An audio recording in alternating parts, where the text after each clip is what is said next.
Video like जरूर कर लीजिए और ऐसे वीडियो लगातार फ्री में पाने के लिए चैनल को तुरंत सब्सक्राइब कर लीजिए और बेल आइकन को जरूर टैप कर लीजिए ताकि आगे भी सारे वीडियो आपको मिलते रहे। यूट्यूब में फॉलो करते हैं तो प्लीज ये वाला फ्री टेलीग्राम चैनल जरूर ज्वाइन कर लीजिएगा। सारे नोटिफिकेशन, सारे अपडेट यहीं पे आते हैं, ध्यान रखिए। Jai Hind everyone, welcome you all to study for civil services. And आज की जो हमारी डेट है वो है 15 नवंबर।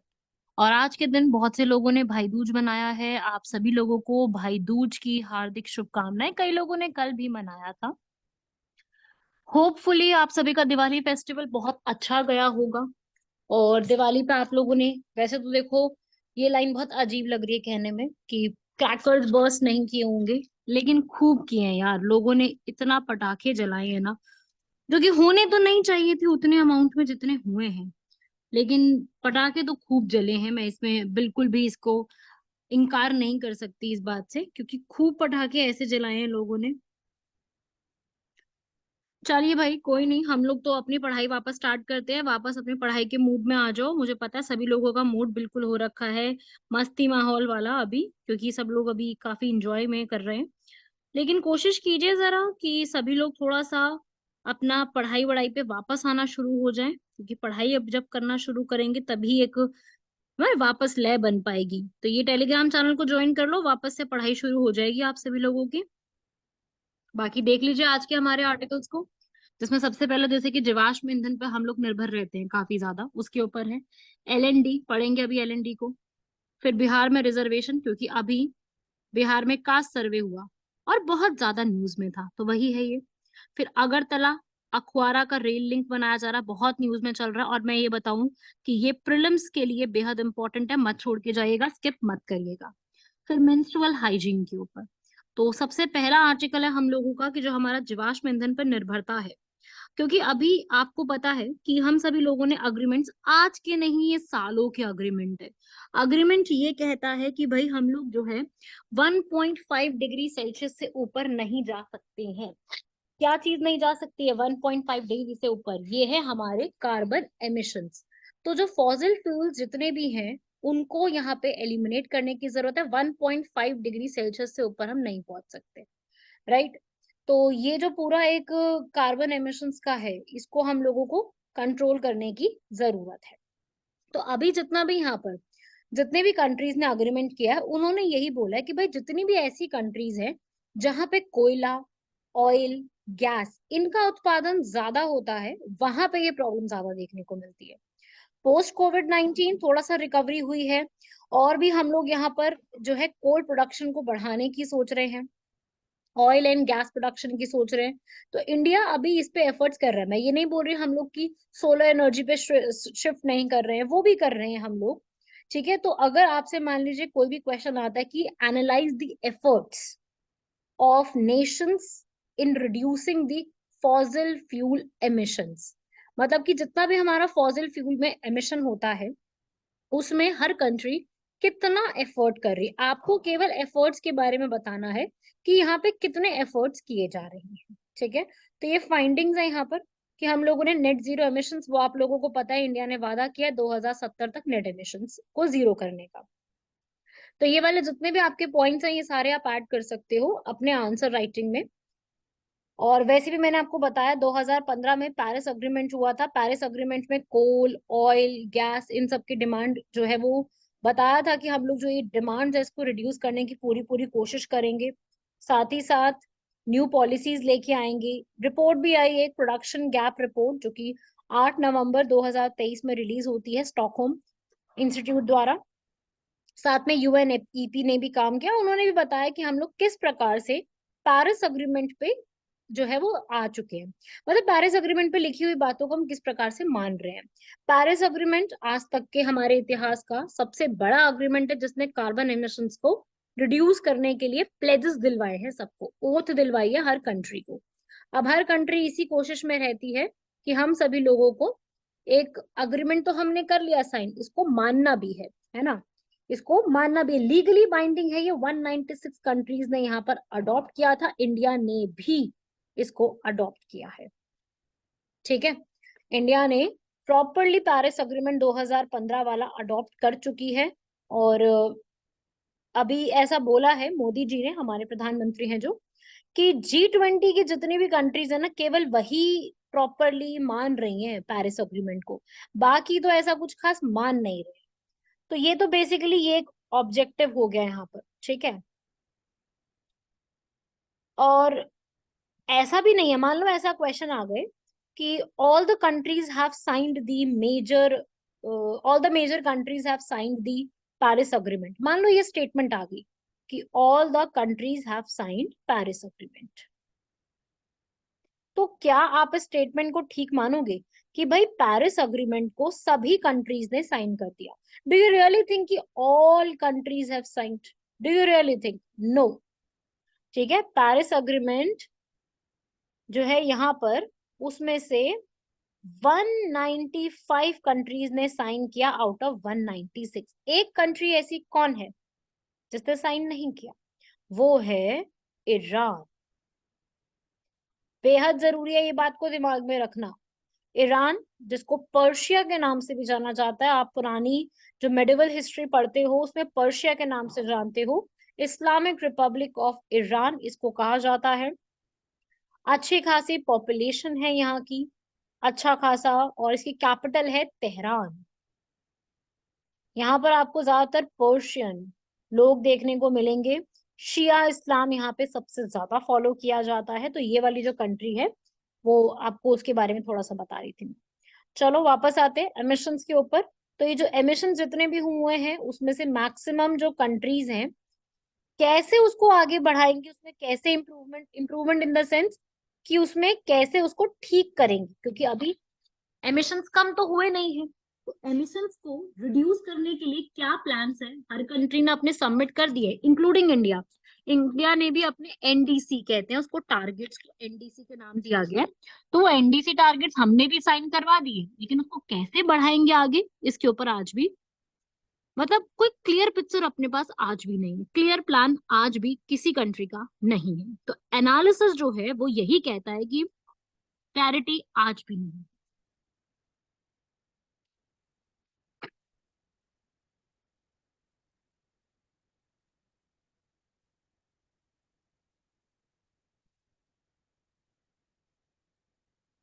चलिए बढ़ते हैं हम लोग हमारे सेकेंड आर्टिकल की तरफ। जैसे हमने अभी देखा फर्स्ट आर्टिकल और सेकेंड आर्टिकल आपस में रिलेटेड है, आपने देखा एमिशंस के ऊपर। अब सेकेंड आर्टिकल जो है ना वो L&D फंड्स के ऊपर है। L&D फंड्स का मतलब क्या होता है? Loss and damage fund. देखो क्या हुआ है कि अभी जितना भी कंट्रीज यहाँ पर, जो भी बहुत बड़ी बड़ी कंट्रीज हैं, मेजर कंट्रीज हैं, वो यहाँ पे एमिशंस करती है। बात को ध्यान से समझना, मैं एक्सप्लेन कर रही हूँ पूरा। मेजर कंट्रीज है, एमिशंस करती है। अब वो एमिशंस का भुगतान मेजर कंट्रीज को तो भुगतना ही पड़ता है, उनके साथ साथ माइनर कंट्रीज जो है, छोटी छोटी कंट्रीज, उनको भी ये सब कुछ भुगतना पड़ता है। भुगतना मतलब उनके रेपरकशंस, उनके इफेक्ट्स, उनके नुकसान, उनके कॉन्सिक्वेंसेस दूसरी और कंट्रीज को भी भुगतने पड़ सकते हैं। ऑब्वियस ही बात है ना। तो उसी के ऊपर ये पूरा आर्टिकल है, उसी को कहते हैं लॉस एंड डैमेज फंड। ठीक है, तो ये है लॉस एंड डैमेज फंड, जो कि क्लाइमेट रिलेटेड चैलेंजेस को कोप अप करने के लिए बनाया गया है, जिसमें क्या होगा कि क्षति और आपकी हानि और क्षति हुई है, तो जितने भी अपरिवर्तनीय परिणाम है उसके ऊपर ये पूरा एक जो है वो बनाया गया है loss and damage fund. Climate का क्राइसिस जो आया है, तो इसमें है क्या, एक फंड इकट्ठा किया जाएगा लॉस एंड डैमेज करके, एक फंड भी बनाया गया है। वो बात अलग है, उसमें पैसे कौन डालेगा क्या है वो अभी भी नहीं पता, क्या रहेगा क्या चीज है वो अभी तक भी नहीं क्लियर है कि भाई इसमें कितना अमाउंट डाल सकते हैं उसमें। ठीक है, कौन सी कंट्री कितना अमाउंट डालेगी, क्लैरिटी अभी तक भी अपने पास नहीं है, बट ऐसी चीज अभी न्यूज में है, तो मैं बता रही हूँ कि क्षति और हानि एक ऐसा एक अवधारणा बनाई गई है जिसमें अगर हमारी जलवायु परिवर्तन हुई है, मतलब हमारी क्लाइमेट चेंज हुई है, तो उसके क्या नेगेटिव इम्पैक्ट्स है ना, वो हमें अभी तक भी नहीं पता। नेगेटिव इम्पैक्ट्स, जो ऐसे नेगेटिव इम्पैक्ट्स चल रहे हैं जो बिल्कुल हम ठीक नहीं कर सकते, उसको रिवर्स नहीं कर सकते, तो वो है इसके अंदर लॉस एंड डैमेज फंड के नाम से। COP19 के समय जो है इसको स्टार्ट किया गया था, क्षति और हानि फंड करके। ठीक है, जिसमें हमने इसको स्टार्ट करा, और फाइनेंशियल और टेक्निकल असिस्टेंस उन कंट्रीज को दी जाएगी जिनको बाकी कंट्रीज के क्लाइमेट चेंज की वजह से नुकसान को भुगतना पड़ा है। तो अभी इसमें जो है इसमें बोला गया कि भाई इसके अंदर हम कंट्रीब्यूट करेंगे, पर कौन क्या कैसे कंट्रीब्यूशन कुछ डिसाइड नहीं हुआ है। नाम का मेरे को तो ऐसा लगता है कि नाम का फंड बना के छोड़ दिया भाई। जब तक तुम डिसाइड नहीं करोगे, बताओगे नहीं कहाँ पे क्या है, तब तक बात ही क्या बनेगी। जब तक यही नहीं बताया कि भाई किसमें कितना क्या, किस प्रकार से, जब कितना कोई कौन सी कंट्री कंट्रीब्यूट करेगी, जब यही नहीं बताओगे तो फायदा क्या है उस चीज का।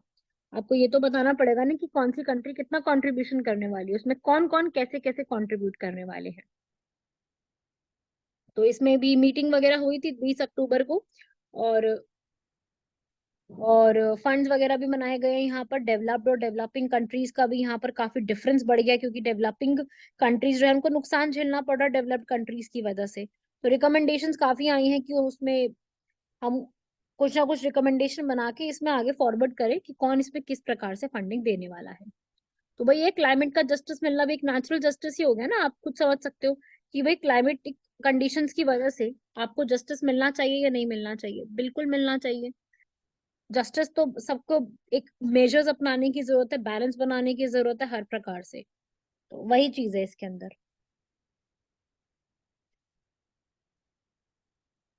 इसके इम्प्लीकेशंस वगैरह यहाँ पर हैं, यहाँ पे आप पढ़ेंगे। ये बेसिकली यहीं तक ही है।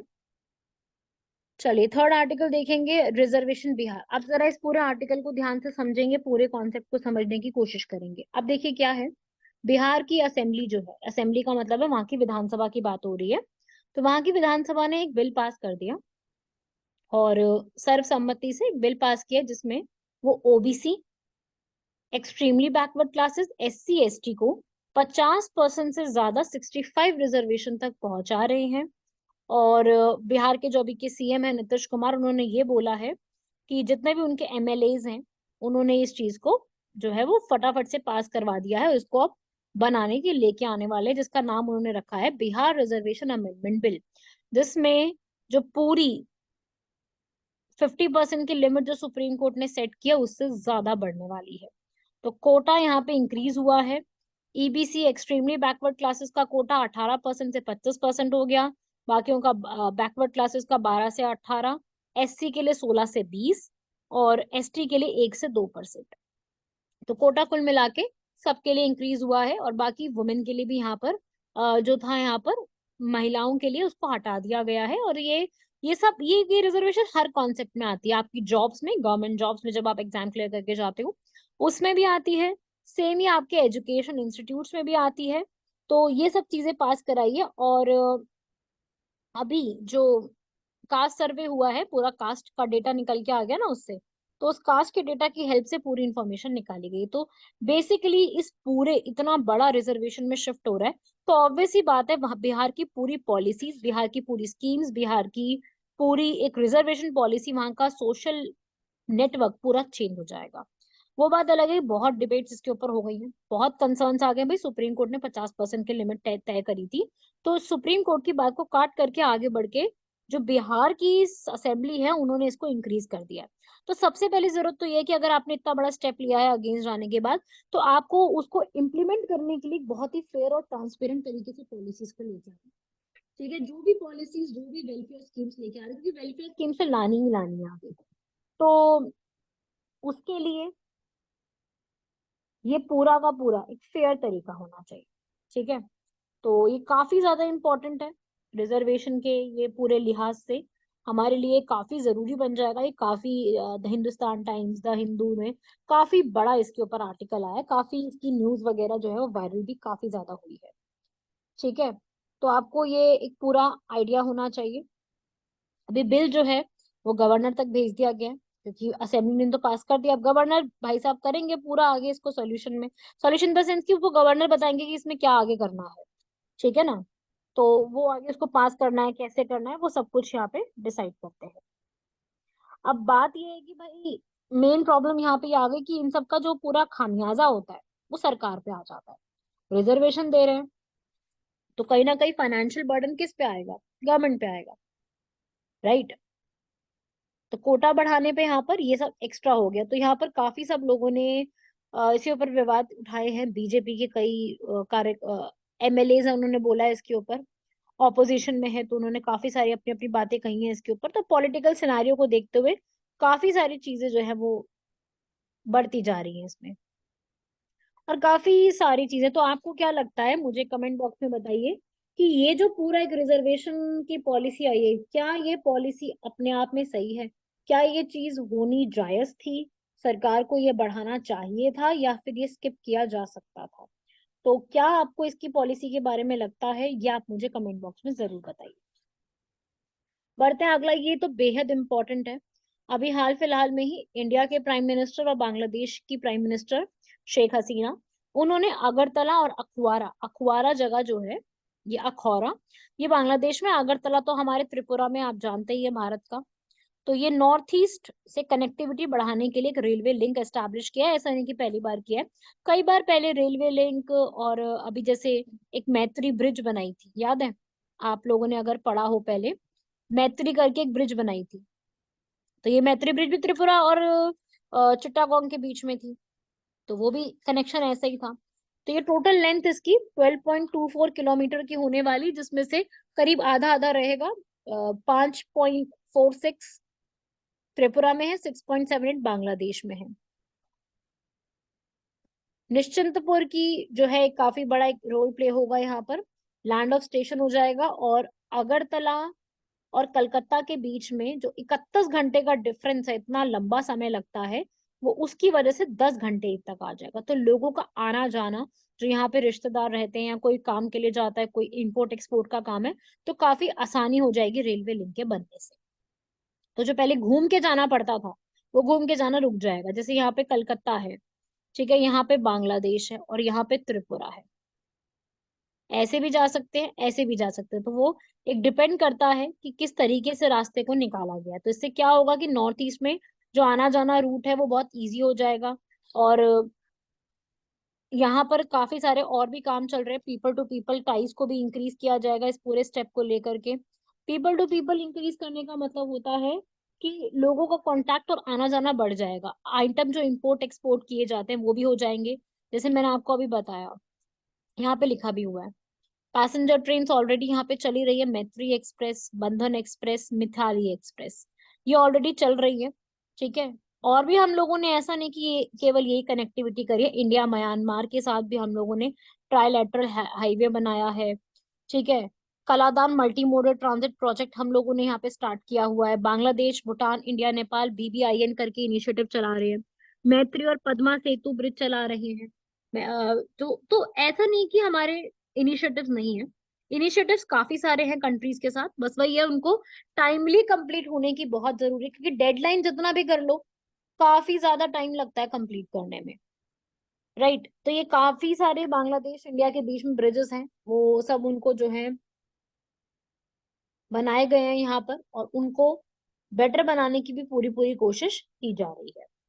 अब आती है भाई यहाँ पर ऑप्टिमल मेंस्ट्रुअल हाइजीन पॉलिसी। देखिए भाई, मेंस्ट्रुएशन, मैं पहले बता दूं, मासिक धर्म कहते हैं इसको। ये एक विमेन के साथ, साथ क्या कहूँ, मतलब कि क्या है कि एक मेंस्ट्रुएशन पीरियड स्टार्ट होता है, और उसके बाद से एवरी एवरी मंथ जो है मेंस्ट्रुअल साइकिल से फीमेल को गुजरना होता है, एवरी मंथ में भी 28 डेज में। तो यहाँ पर विमेन के लिए पूरा जो एक हाइजीन, सैनिटरी नैपकिन का होना, स्कूल्स कॉलेजेस में बांटे जाते हैं, और साथ ही साथ एक प्रॉपर टॉयलेट्स का होना हमारी पॉपुलेशन के हिसाब से फीमेल के लिए। तो वो सब चीजें जो है यहाँ पर सुप्रीम कोर्ट ने इसके ऊपर पूरी एक डेडलाइन दी है कि आपको यहाँ पर एक पूरी फाइनलाइज करनी है मेंस्ट्रुअल हाइजीन साइकिल के ऊपर, पॉलिसी बनानी है इस पर। तो काफी एक प्रोग्रेसिव स्टेप मैं कहूंगी सुप्रीम कोर्ट द्वारा बताया गया है।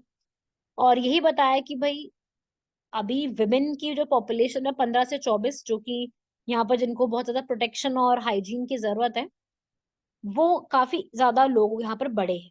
तो उसके लिए ही यहाँ पर इंक्रीमेंट हुआ है। तो उसके लिए गवर्नमेंट को भी यहाँ पर एक 4 हफ्तों में एक पूरी पॉलिसी यहाँ पर तैयार करनी, क्योंकि ये प्रॉपर हेल्थ इशू है। ये हेल्थ इशू बहुत जरूरी है कि सबको एक प्रॉपर गाइडलाइंस यहाँ पे मिले। तो बेसिक बेसिक बात ये थी। अब इसको डिटेल में हम तब पढ़ेंगे जब यहाँ पे पूरी 4 हफ्तों के बाद रिपोर्ट आएगी, पर 4 हफ्तों के बाद आती है या नहीं आती, ये भी बहुत बड़ा एक क्वेश्चन मार्क है। क्योंकि नेसेसरी नहीं है कि 4 हफ्ते का है तो 4 हफ्ते में रिपोर्ट दे ही देंगे, है ना, ये भी बात है। चलो भाई आज क्वेश्चंस देख लेते हैं। आपने जन विश्वास अमेंडमेंट बिल, ये मैंने आपको पहले इसके बारे में बताया हुआ है। जो बच्चे मेरी वीडियोस को रेगुलरली देखते हैं उनको ये पूरा आर्टिकल याद होगा कि मैंने ये पूरा आर्टिकल बताया हुआ है। जन विश्वास अमेंडमेंट बिल, क्योंकि एक बिल है जन विश्वास के ऊपर, काफी इंपॉर्टेंट बिल है। तो अब ये कह रहा है कि भाई ये जो जन विश्वास अमेंडमेंट बिल आया है, फर्स्ट स्टेटमेंट कह रही है कि इसने काफी सारे जो ऑफेंसेस है उनको डिक्रिमिनलाइज करा है। That is correct, totally correct. इन्होंने क्या करा है, बहुत से अपराधों को अपराध मुक्त जो है वो कर दिया है, तो बिल्कुल सही लिखा है फर्स्ट स्टेटमेंट। सेकंड, पार्लियामेंट में इसको इंट्रोड्यूस किया गया है कॉमर्स और यूनियन मिनिस्ट्री द्वारा, बिल्कुल सही बात है। और इन्होंने यहाँ पर बोला है कि ये जो बिल है ये पेनल्टी और फाइन को 10% बढ़ाएगा हर 3 सालों में। ठीक है, जो भी क्राइम है उसके हिसाब से मिनिमम अमाउंट का न्यूनतम राशि का 10% जुर्माना, बिल्कुल ठीक लिखा हुआ है। ये स्टेटमेंट्स यहाँ तक बिल्कुल ठीक है, तीनों के तीनों स्टेटमेंट बिल्कुल करेक्ट है। आंसर इसका 1, 2 एंड 3 ऑल करेक्ट हो जाएगा। ठीक है, तो ये बिल हमने पहले कवर किया हुआ है, छोटा सा आंसर था, आपको याद में रखना है। चलिए अगला देख लेते हैं। ऑफशोर बिल जो आया है यहाँ पर, जितने भी अपतटीय क्षेत्र होते हैं वहां पे खनिजों की पूरी तरीके से संशोधन किया जाता है, वहां पे खनिजों की खुदाई वगैरह की जाती है, इलीगल माइनिंग आप कह लो। तो उसके ऊपर यहाँ पर ये बोला है कि जितने भी अपतटीय क्षेत्र हैं वहां पर अपतटीय खनन के लिए जो खनिजों की नीलामी है उनकी अनुमति मिल सकेगी आपको, बिल्कुल सही बात है। दूसरा, यहाँ पर सरकारी कंपनियों और अथवा निगमों को प्रतिस्पर्धा बोली के बिना खनिज की रियायत देने का प्रस्ताव है। और ये अभी जो ये बिल आया है ये मॉनसून सेशन में नहीं आया था, तो ये गलत लिखा हुआ। फर्स्ट एंड सेकंड स्टेटमेंट इसमें करेक्ट है। ठीक है, थर्ड स्टेटमेंट आप छोड़ दो, ऐसा कोई पूछेगा भी नहीं आपसे, तो इसको आप इतना ही रखिएगा। तो क्वेश्चन भी वही है कि हमारे पूरे इस बिल के ऊपर डिस्कशन करना है। ऑफशोर अमेंडमेंट बिल, ये पूरा जो एक तरीके से एरियाज हैं मिनरल अमेंडमेंट के लिए, तो ये बिल जो है यहाँ पर अभी ही कुछ टाइम पहले पास किया ऑफशोर एरियाज के लिए। तो आपको उसको क्रिटिकली एनालाइज करना है। थोड़ा सा मैं इसमें आपको बता देती हूँ, इस वाले बिल में राज्यसभा में आया पहली बात, तो ये लोकसभा में नहीं आया। दूसरी चीज, ये बिल जो है ये माइनिंग सेक्टर में काफी चेंजेस लाया। माइनिंग का मतलब होता है खनिज। तो अभी क्या है यहाँ पर कि लीज पे देना, प्रोडक्शन करना, मिनरल्स का यहाँ पे करना, तो ये सब जो लीज वगैरह की जो एक थी ना प्रॉब्लम, वो पहले तो हटा दी गई है। एरिया को एक्वायर करना इजी कर दिया है इसके अंदर।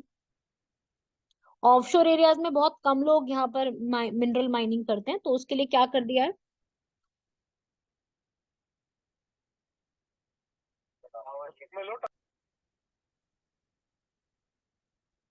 तो माइनिंग के ऊपर ये पूरा मैंने अपने पहले के लेक्चर्स में कवर किया, उसको देख करके अपना इस पूरे मिनरल रिसोर्सेज को कवर अप कीजिए। बाकी मिलते हैं आप सभी लोगों से नेक्स्ट लेक्चर में। तब तक के लिए धन्यवाद, शुक्रिया, जय हिंद। और अब आपसे मेरा ये पूरी तरीके से वादा है कि रेगुलर हमारी वीडियोस अपलोड होंगी, क्योंकि अब सारे फेस्टिवल्स ओवर हो गए हैं। सारे फेस्टिवल्स मतलब सारे इन द सेंस की दिवाली, भाई दूज, बड़े फेस्टिवल्स जो है वो ओवर हो गए। तो अब हम लोग डेली से कल से अपनी पढ़ाई पे लग जाएंगे। आपको डेली जो है यहाँ पर लेक्चर्स मिलने स्टार्ट हो जाएंगे। ठीक है, और प्लीज सब लोग ज्यादा से ज्यादा कमेंट्स कीजिए, वरना फिर दिक्कत आ जाएगी वीडियोस के आने में। तो आप लोगों से एक ही गुजारिश है पहले तो मेरी, कि सभी लोग ज्यादा से ज्यादा कमेंट्स कीजिए। ज्यादा कमेंट होंगे, वीडियोस रेगुलरली प्रॉपरली अपलोड की जाएंगी। तो आप लोगों से इतनी सी गुजारिश है कि कृपया करके कमेंट्स जो है वो थोड़े से अपने बढ़ा दीजिए। ठीक है भाई, चलिए मिलते हैं आप सभी लोगों से अगले लेक्चर में। धन्यवाद, शुक्रिया, जय हिंद।